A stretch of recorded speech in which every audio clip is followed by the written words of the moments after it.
Wrap up review.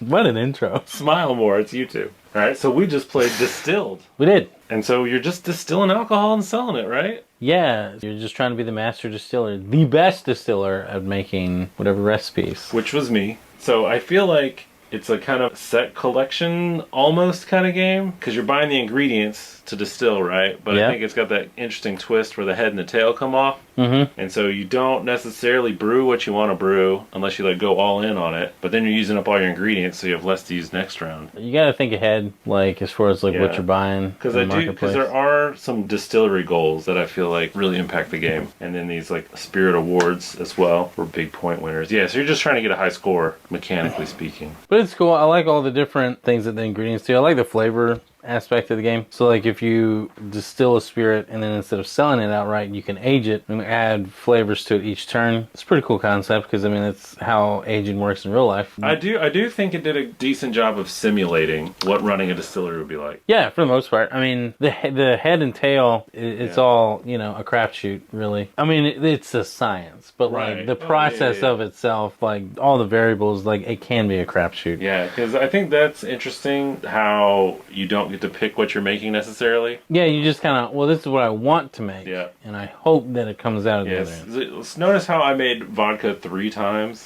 I wanted to make vodka 1 time, maybe 0. 0 times probably, because it's the whatever sugars you got. Yeah, just put them in. Now, I also like how the theming kind of came out with the bottles. I thought that was kind of fun to buy fancy bottles. It's pretty cool. It's one of those games that like leans real heavy into its theme in a good way. Yes. Like in a very good way. Because I feel like mechanically it's very streamlined. I think the rule book is intimidating and the description of the rules is kind of difficult. Yeah. But I feel like once we finish round 1, we're like, oh, this is easy. Yeah, the flow is super quick and super easy to pick up and understand. I like it a lot. I'm glad I have it. I mean, I'm probably going to look into the, there's like a Middle East and Africa expansion. I was wondering, it felt like all the regions weren't there. Yeah, properly. It was definitely a game that was like intimidating. It really is. Like, it fills up our whole space. Like, seeing it all laid out is super intimidating. No, it is. It's great. I'm really impressed with how easy it was. Yeah. I really honestly was like going to be like, oh, this is going to be a grindy one.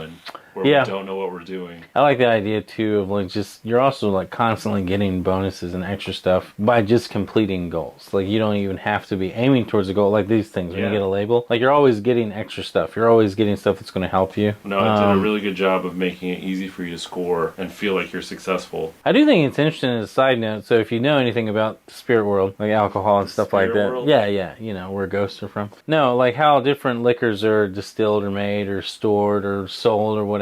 They do a good job at representing them on the cards and like mechanics of the game. I find that kind of interesting, like different bottles, different bottle shapes, thickness of the glass, the type of container that they're aged in, that all matters, and depending on what they are, they give you more and more points. So I think that's kind of cool. Like, so if you know I'm making a whiskey and I'm going to age it in a certain type of barrel, I'm not going to tell you that because you may not know, but I'm going to aim for like that type of barrel. Well, I'll let you know I don't know, and I felt like I learned. Yeah. Like it felt educational. There you go. But not in a way that got in the way, which is impressive. Yeah. Like Wingspan, how you like learn about birds even though you're just playing. The scissor tail. We always go back to the scissor tail. I know. I'll never not go back. Someone was asking me to play Wingspan the other day, and I had to tell them about the scissor tail. Did you know that the bird on the front of the box is trying to mate with you? Yeah, trying to inspire you.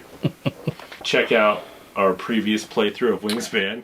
Yes, or the one that Distilled. Yeah. And you can see a full gameplay right on the Above the Board podcast.com. Until next time, stay above the board with Josh and Phil. I think it'll be one of those games that I don't get to play with a whole lot of regular people, but regular people? Like people who don't play board games. Only board game freaks like me. Board game bullies, more like it. I'm the champion of the West. You haven't had a drop alcohol in your life. I don't want to hear it. You ain't champion of nothing, sir.